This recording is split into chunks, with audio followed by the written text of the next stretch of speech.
नमस्कार बच्चों। हिंदी काव्य में हम सुमित्रानंदन पंत जी बापू जी के प्रति के कविता के बारे में पढ़ेंगे। राष्ट्रपिता महात्मा गांधी जी को बापू जी भी कहते हैं। तो प्रस्तुत पद्यांश कविवर सुमित्रानंदन पंत द्वारा रचित युगांश है और इसमें बापू के प्रति नामक कविता से ये उद्गृत है। और इसमें कविवर ने युग पुरुष महात्मा गांधी की स्तुति की है। युग पुरुष, क्या युग पुरुष स्तुति की है, युग पुरुष बताया। उसमें कहा है कि तुम मांसहीन, तुम रक्तहीन, हे हस्ती शेष, तुम अस्थिहीन, तुम शुद्ध बुद्ध आत्मा केवल, हे चिर पुराण, हे चिर नवीन। अस्थि माने हड्डी, अस्थि शेष माने क्या होता है? अस्थि माने हड्डी मात्र। मांसहीन माने बापूजी का शरीर जो था बहुत पतला था, तो इसलिए महात्मा गांधी जी को मतलब मांस रहित बताया, मतलब पतला शरीर था उनका। तो उन्होंने कहा कि युग पुरुष महात्मा गांधी की स्तुति करते हुए कवि कहते हैं कि हे बापू, तुम शरीर से दुर्बल और मांस रक्त से हीन, तुम्हारा शरीर हड्डियों का ढांचा मात्र है। तुम अस्थिहीन, अस्थि माने हड्डियां, हीन माने रहित, तुम शुद्ध बुद्ध आत्मा केवल। वो कहते हैं कि आपकी आत्मा भगवान बुद्ध के समान शुद्ध और निर्मल है और तुम पवित्र ज्ञान से युक्त आत्मा वाले हो और प्राचीन और नवीन आदर्शों का समन्वय तुम्हारे अंदर है। अर्थात तुम प्राचीन आदर्शों के साथ साथ नवीन, हे चिर पुराण, पुराण माने प्राचीन, तुम्हारे अंदर प्राचीन और नए युग की समन्वय है।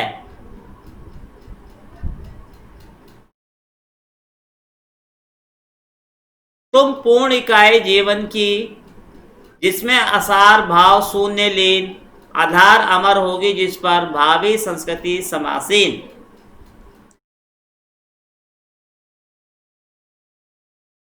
आसार माने झूठ,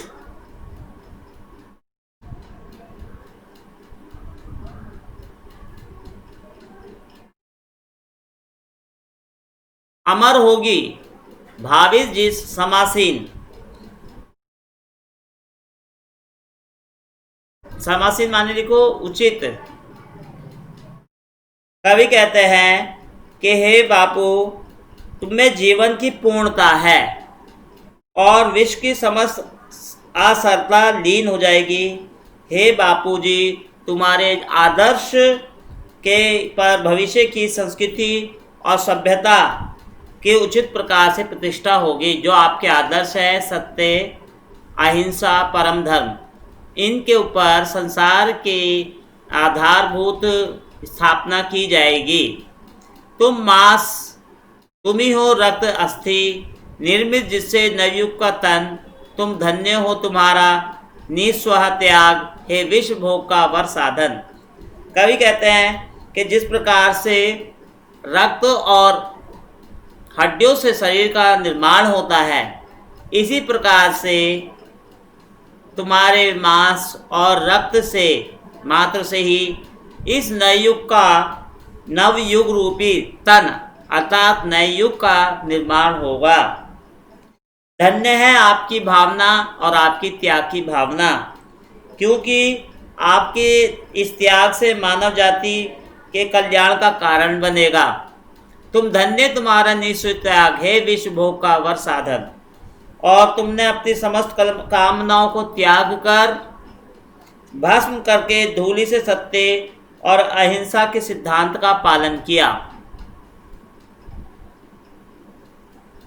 इस भस्म काम तन की रज से जग पूर्ण काम नव नवजीवन, बीनेगा सत्य अहिंसा के ताने बानों से मानवपन। भावी माने होता है बच्चों आने वाला समय। भस्म काम, अपने आप को भस्म करके, तन की रज से, तन माने शरीर की धूल से, रज कणों से। तो कहते हैं तुमने अपनी कामनाओं का त्याग कर भारत को स्वतंत्र कराकर भारतवासियों को स्वतंत्रता प्रदान की और सत्य अहिंसा के नियम पर चलकर तुमने मानवता की स्थापना करी। उसी प्रकार आपके द्वारा निर्धारित सत्य और अहिंसा रूपी ताने बाने से मानव जीवन सुखी और समृद्ध बन सकेगा। तो यहाँ पे रस भक्ति रस है, भक्ति रस काव्य का सौंदर्य देखेंगे, और अलंकार है विरोधाभास यमक।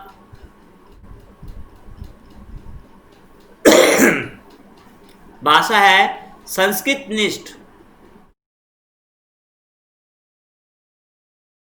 संस्कृत निष्ठ खड़ी बोली।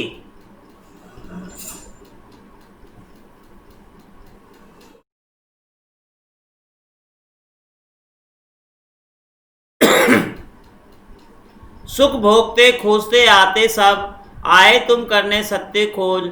जग की मिट्टी के पुतले जन, तुम आत्मा के मन के मनोज। मनोज माने कामदेव,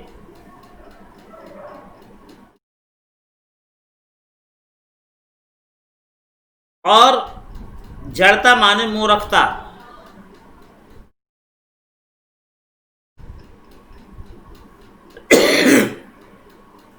मूर्खता। हिंसा माने क्रोध, क्रोध।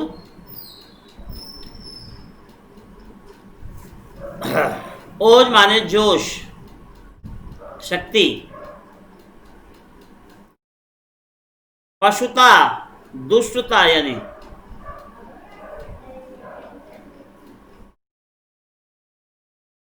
कवि का कहना है कि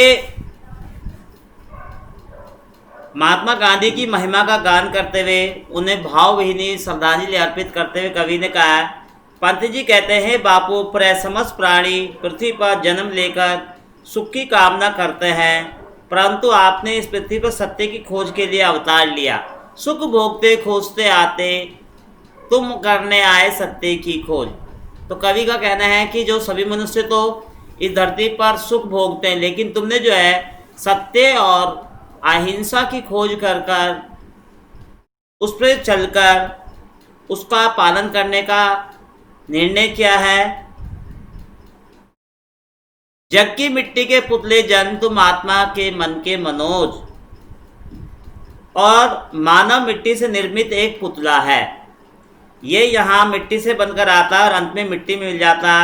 लेकिन हे बापू, आप भी मिट्टी के बने थे, परंतु आपके उस मिट्टी निर्मित शरीर में सत्य आत्मा निवास करती थी तथा मन को प्रसन्न करने वाले कमल के समान थे। आपने मानव की आक्रमण्यता, हिंसा, प्रतिद्वंद्वों को दूर करके उसमें ज्ञान, अहिंसा और आत्मिक शक्तियाँ जगा दी, अर्थात मानव को चेतना प्रदान की। जड़ता हिंसा स्पर्धा में भर चढ़, चेतना अहिंसा नमरोज। आपने मनुष्य की जड़ता मूर्खता को दूर करके उसकी पशुता, क्रोधता और दुष्टता का छुड़वाकर सत्य अहिंसा के नियम पर चलाकर उनके अंदर नई शक्ति और नया जोश भर दिया। उन्हें मानवता के रास्ते पर मार्ग प्रदर्शित कर दिया। तो आपका ये त्याग, आपकी सेवा इस मानव जीवन के लिए प्रेरणादायक है। पशुता का पंकज बना दिया तुमने मानवता का सरोज। सरोज माने कमल, पंकज माने वो भी कमल ही है, अर्थात कीचड़ में उत्पन्न कमल। और हे बापू, आपने मानव समाज में व्याप्त वर्ग भेद, जाति भेद, हिंसा आदि की कीचड़ में उत्पन्न कमल को सत्य, अहिंसा, त्याग और मानवता रूपी सरोवर में उत्पन्न कमल के समान बना दिया। क्या क्या चीज? जाति भेद, जाति भेद,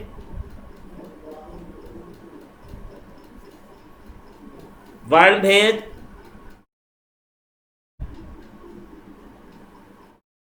को भुलाकर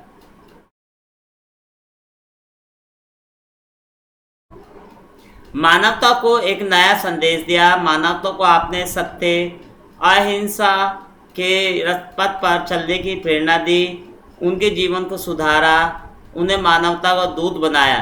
तो आपका ये कार्य महान है। तो इस प्रकार से कीचड़ में कमल उगता है। और उसी प्रकार से आपने समाज में जाति, वर्ग, भेद, हिंसा आदि जैसी रूपी कीचड़ में आपने सत्य और अहिंसा जैसे कमल को खिला दिया। अर्थात आपने मानवीय गुणों का प्रसार करके जगत को एक नया रूप प्रदान किया है।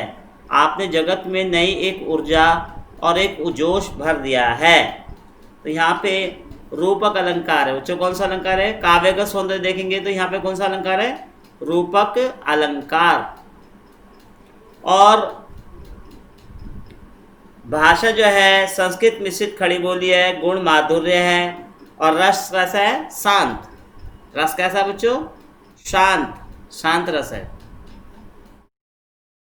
ठीक है, तो ये अभी हमने जो है ये 1, 2, 3, 4, 5 और 6 पद हमने पढ़े इस वीडियो में। और अगले जो है दूसरी वीडियो में आपके पास पढ़ा के बताया जाएगा। यदि किसी बच्चे को कोई दिक्कत है तो वह आप जो है अपनी मुझसे मिलके अपनी समस्या को दूर कर सकते हैं। ठीक है, और अपना कार्य पूरा कॉपी पे कर लेंगे। धन्यवाद।